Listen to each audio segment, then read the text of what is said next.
Hello there, this is Tyrone Taylor with Junkers101.com, also known as theflipman.com. It's been a while since I did a video, and hopefully this one here will be of some benefit to you. I want to talk about closings and some of the things that actually could happen once you get to the closing table. So basically this is troubleshooting closing. I've done a lot of deals and they don't always go as smooth as they should go. You may work on a deal all the way up until the seller, the buyer, and yourself are sitting at the closing table. And this is one of the reasons why, if you can, I would highly recommend that you are available for the closing, because for the most part, the seller, the buyer, this is the first time that they've ever met, and you're the only link between the two. So if any issues come up, you're normally going to be the one to smooth anything over.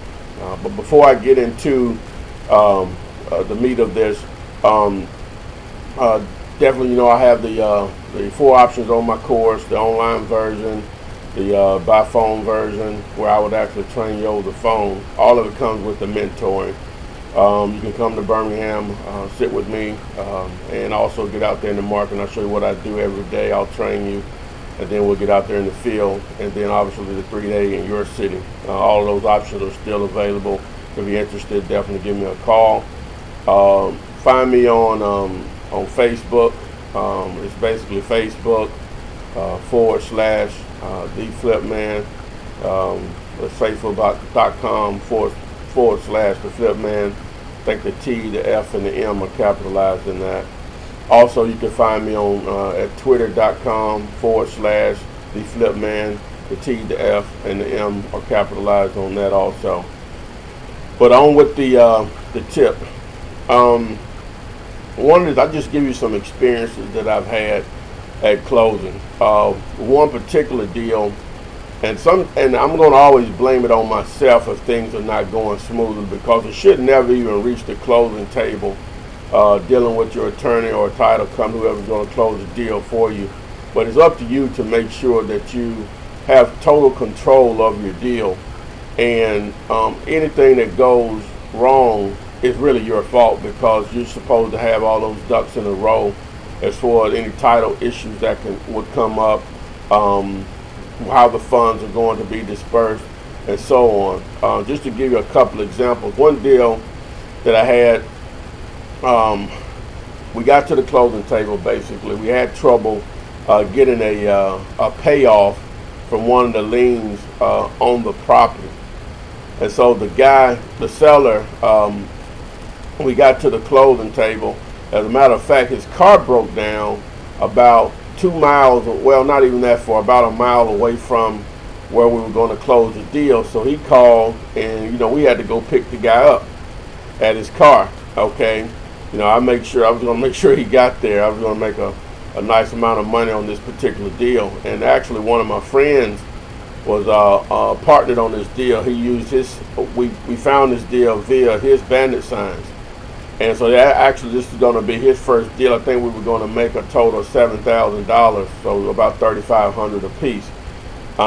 So it was a sweet deal, especially a first deal for him.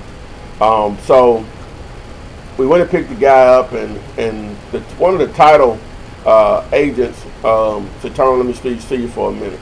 So we still haven't gotten a payoff from this particular lien, and we can go ahead and do the closing, but we'll have to hold all the funds until we get that payoff.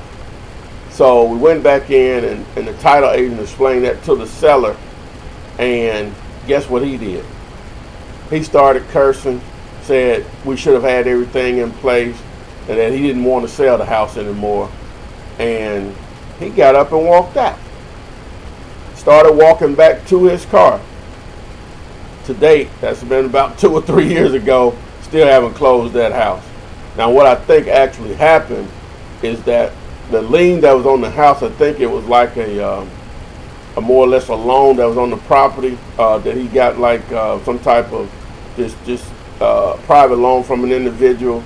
And once we got the payoff, he knew the dude well. The guy offered him more money to sell the house. I can't prove, well, I guess I could go back and research, but it wasn't even worth it. This guy was an idiot.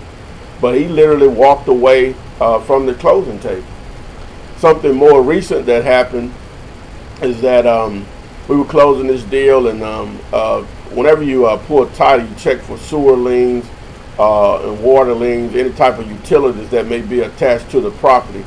And this particular deal, there was the guy that I was selling the house to, he's going to buy the house to actually live in. So the day of the closing, he went in and went to the water company to check on to try to get the water turned on or into his name.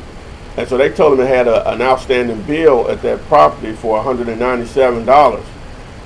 And so we're at the closing table, everything's going as it should. I step away to make a call, and I can overhear them saying, well, who's going to pay it? So I told who I was speaking with, let me call you right back. And when I walked out, I said, what's the issue? And they said, well, the attorney said the water company sent him a notice saying there were no liens on the property. The buyer told him what they spoke of, what he found out whenever he went down to the water and sewer company, and they told him about the $197 outstanding balance. So the attorney, knowing attorney, he wanted to be on the safe side. They really wanted they were going to do the closing. The attorney was at the point where he may have ate the cost because that was his error.